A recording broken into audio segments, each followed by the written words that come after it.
Good evening friends, welcome back to my YouTube channel English with Monica। मैंने evening में tense की series शुरू की और मैंने प्रेजेंट इंडेफिनिट टेंस के बारे में डिटेल में आपको बता चुकी हूँ और पास्ट इंडेफिनिट टेंस के अफर्मेटिव सेंटेंस और नेगेटिव सेंटेंस के बारे में लास्ट के वीडियो में मैंने बताया था।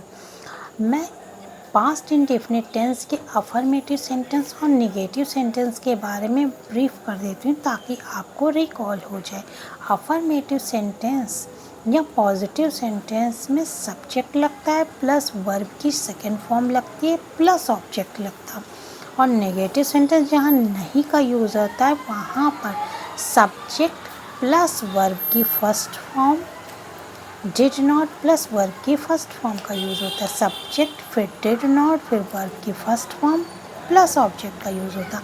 आज मैं आपको इंट्रोगेटिव सेंटेंस के बारे में बताऊंगी। इंट्रोगेटिव सेंटेंस दो तरह से बनते हैं। एक तो वो होते जिसमें क्या पहले आता, लास्ट में क्वेश्चन मार्क पड़ना होता है। दूसरा वो होता है जिसमें कब, क्यों, कहाँ, कैसे बीच में आता है। तो पहले हम क्या जिसमें आता है पहले उसका कंस्ट्रक्शन देख लेते हैं, उसका फॉर्मेशन कैसे होता है। जब क्या आता है तब हम सबसे पहले उसकी इंग्लिश डिड लगाते हैं, फिर सब्जेक्ट लगाते हैं प्लस वर्ब की फर्स्ट फॉर्म लगाते हैं प्लस ऑब्जेक्ट लगाते हैं। क्या उसने कल पत्र लिखा, डिड, फिर सब्जेक्ट ही, फिर वर्ब की first form write, object a letter, did he write a letter.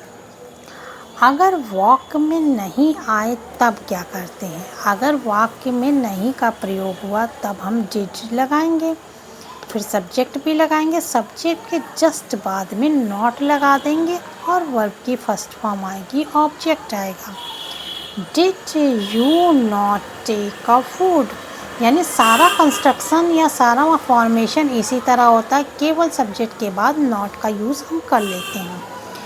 अब दूसरा टाइप वो होता है जबकि कब, कहाँ, क्यों, कैसे इत्यादि शब्द बीच में आते हैं। तो पहले इन शब्द की अंग्रेजी बना लेते हैं, फिर सारे सेंटेंस का फॉर्मेशन जैसे मैंने ऊपर बताया वैसे ही करते हैं। Let's check through the example. तुम उससे कहाँ मिले थे, इसमें कहाँ बीच में आया है।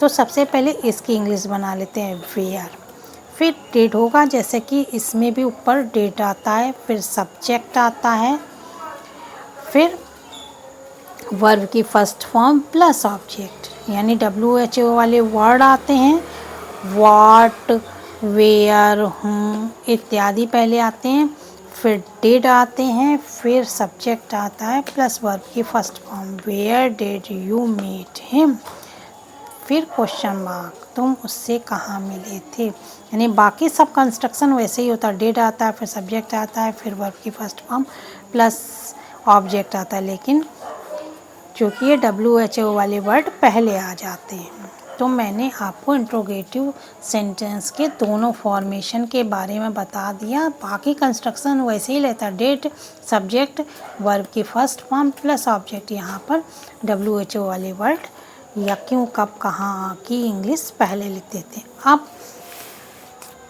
जब कौन और किसने वाले शब्द आते हैं तब हम दो तरह से उसका फॉर्मेशन करते हैं। जब ये पॉजिटिव होते हैं तब उसका फॉर्मेशन अलग तरह से होता है।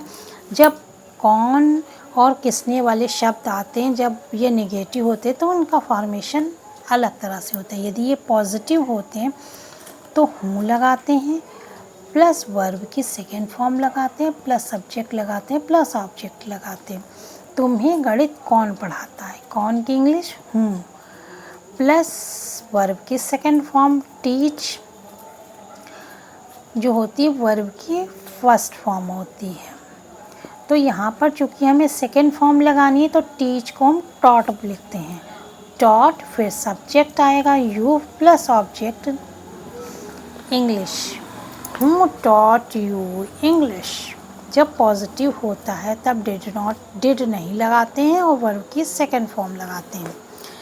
जब सेंटेंस नेगेटिव होता है तब हूँ लगाते हैं डिड नॉट लगाते हैं, वर्ब की फर्स्ट फॉर्म लगाते हैं, प्लस ऑब्जेक्ट लगाते हैं। इसको एग्जाम्पल के थ्रू हम चेक कर लेते हैं।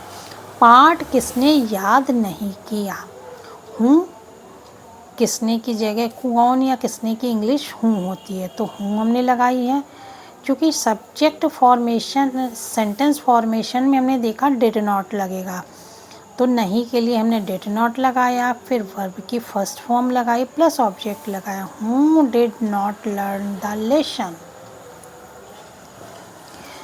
तो इसमें ये ध्यान देने वाली बात होती है, पास्ट इंडेफिनिट टेंस का यूज़ हम तब करते हैं जब हम पहले भूतकाल की किसी आदत को बताने के लिए करते हैं जिसमें हम वर्तमान समय में वो आदत नहीं है हमारी। प्लस जब हम डिड का यूज़ करते हैं तब वर्ब की फर्स्ट फॉर्म लगाते हैं, जब डिड का यूज़ नहीं करते हैं तब हम वर्ब की सेकेंड फॉर्म लगाते हैं। जैसा कि हम अफर्मेटिव सेंटेंस में डिड नहीं लगाते हैं तो वर्ब की फर्स्ट फॉर्म, वर्ब की सेकेंड फॉर्म लगाते हैं। जब डिड नॉट नहीं लगाएंगे, डिड नहीं लगाएंगे तो वर्ब की सेकेंड फॉर्म लगाएंगे, जैसा कि अफर्मेटिव सेंटेंस में होता है। और जब डिड लगाएंगे या डिड नॉट लगाएंगे तब वर्ब की सेकेंड फॉर्म नहीं फर्स्ट फॉर्म लगाएंगे, जैसा कि हम इंट्रोगेटिव और निगेटिव सेंटेंस में करते हैं कि डिड नॉट लगाते हैं और वर्ब की फर्स्ट फॉर्म लगाते हैं। तो ये इन शॉर्ट अगर मैं बोलूँ कि अगर डिड या डिड नॉट नहीं लगाया तो वर्ब की सेकेंड फॉर्म आएगी, यदि डिड नॉट लगाया है तो वर्ब की फर्स्ट फॉर्म आएगी। आई थिंक कि पास्ट इनडेफिनिट टेंस के बारे में आपको मैंने डिटेल में समझा दिया। यदि आपका कोई कन्फ्यूजन हो तो आप मुझे कमेंट्स कर सकते हैं, मैं आपका आंसर ज़रूर दूंगी। मेरा उद्देश्य आपको ईजी टू ईजीएस्ट वे में इंग्लिश बताना है। यदि आपको मेरा वीडियो पसंद आए तो लाइक ज़रूर करिए, मेरे चैनल को ज़रूर सब्सक्राइब करिए और मेरे वीडियो को शेयर करिए। Thank you for watching my video. Have a